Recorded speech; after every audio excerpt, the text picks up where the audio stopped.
Ignition.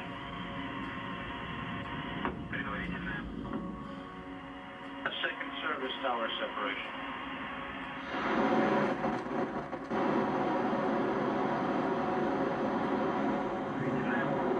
Boosters igniting, the engines firing. Ramping up to flight speed. Engine at maximum thrust liftoff. Liftoff of Tim Koper, Yuri Malenchenko, and Timothy Peake on their way to the International Space Station.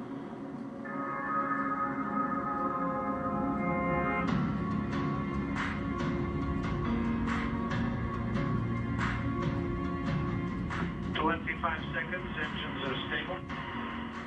There's no three people on Earth that are more focused than the crew of the Soyuz there. 60 seconds. Pitch. The pitch maneuver 30 seconds in tilts the rocket to achieve the right orbit. And you can feel the vehicle steering. It's as if you're balancing a broomstick. It's an important moment because you're enjoying this sensation of acceleration. Copy, feeling well.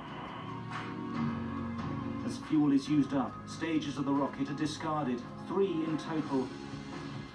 The stage is jettisoned, then the G drops a little bit, perhaps to about half a G, before the next stage kicks in. So you can imagine lumpy and bumpy. Stage 1 separation confirmed.